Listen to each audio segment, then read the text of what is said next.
The mayor-making ceremony will take place at the Town Hall on the 12th day of May at 6 o'clock. Hot pennies will be distributed after the church service. God save England and the town of Rye.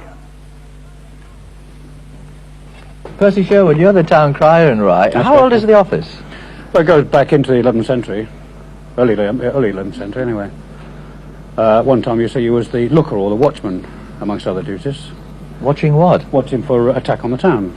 Because don't forget we were an island then, you see, and you had to make sure that you kept everybody out if possible. Well, this was invasion by the French. Oh, well, the French or anybody else that thought they could tackle us. Did the Spanish Armada get this far? They got up as far as in the bay, yes. So. When you were making your cry just now, you talked about distributing hot pennies. What's that about? Oh, yes. This is a tradition which has been going on for a good many years now. So far back, we don't really know just when it started. Hot pennies, well, there's a reason, several reasons have been given for that. One is that the mayor didn't like children, and he liked to see them burn their fingers. Everyone laughs about these sort of things, of course. That sounds a bit mean. Well, you never know about these sort of folk. And then the other one, he noticed that the bigger children were pushing the smaller ones aside, grabbing all the coins for themselves. And he hit on the idea of heating the coins up so that, you know, they could only pick one up at a time, pass from hand to hand while they cooled off, you see. Bear in mind, of course, there were bigger pennies in those days, not the small things we have now. And there is another reason, which is not really true, I don't think, is the fact that they forgot their coins on one occasion and went racing off down to the mint to get them, found they were still being printed or minted. And to remind them in future, they heat them up every year. And this is done every year, what, when the mayor's made? When the mayor is made, yes. Where does he throw the pennies from? From the upper windows, up in the top there. Yeah. Up in the town hall here? Yes. Mm-hmm.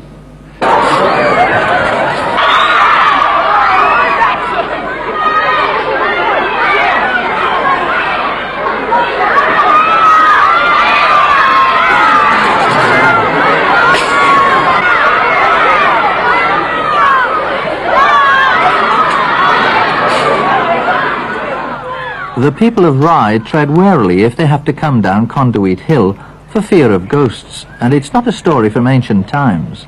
It started just here in World War II when the council decided to dig underground air raid shelters.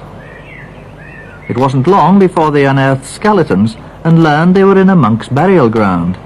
Next door to the old monastery lives a man who was there when the discovery was made, Fred Parris, court usher. All these skeletons were only laying about 4 foot under the ground, and some of them even got their sandals on.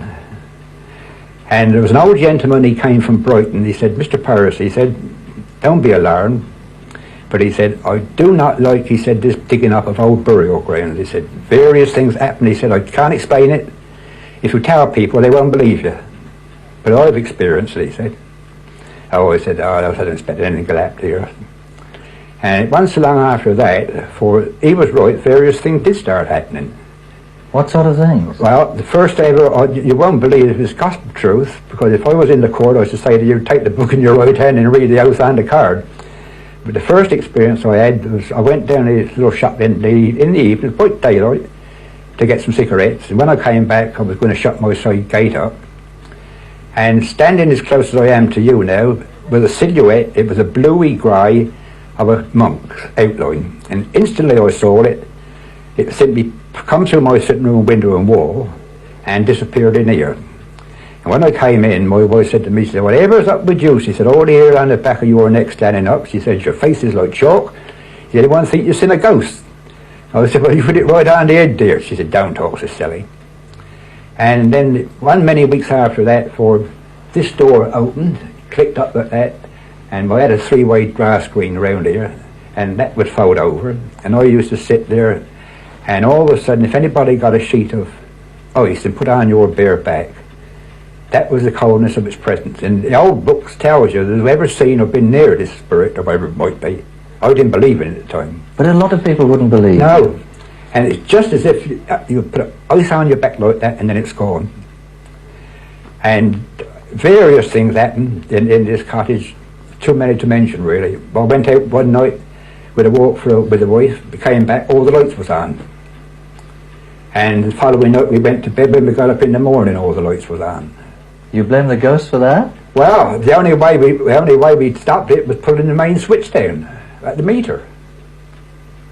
That's the only way we stopped it. It was getting too expensive to run in the electric light all night in the 4 rooms.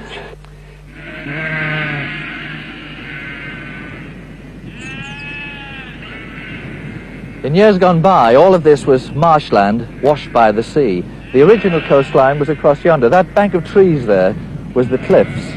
But since then, this land has been drained, and Mr. Basil Baker has 400 acres here with about 2,000 ewes on it, I think. That's right. And you're right in the height of the lambing season. We're right in the height of it now. Yes. How many lambs are you likely to have by the end of the season? Oh, I say about 2,300 or 400.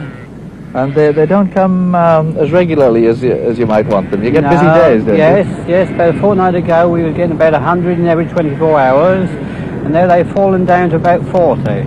So it's getting a bit steadier now. Steady enough now, yes. Well, you're in a better position than farmers who are into beef and dairy. Yes, it gives you steady income. We shan't make a fortune out of it, but it'll be a steady income. His wife, Pat Baker, looks after the strays and gives them all names. What do you call this one, Mrs. Baker? We called him Sooty. That was the name the children chose for him. And why are you feeding him? Well, his mother wouldn't take him. She just took a dislike to him. And he was tiny, because she had another one that was stronger, and she just didn't like the look of this one, so she bunted him around. We had to rescue him. But what about now that you feed him? Will he go back to his mother later? No, she wouldn't know him at all now. He's quite a stranger. He'll stay on the bottle now until he's old enough to eat grass. He's a very bright-looking fellow, isn't he? Oh, yes. Quite intelligent. He knows if he follows me around long enough, he'll get a bottle. They do say silly as a sheep, don't they?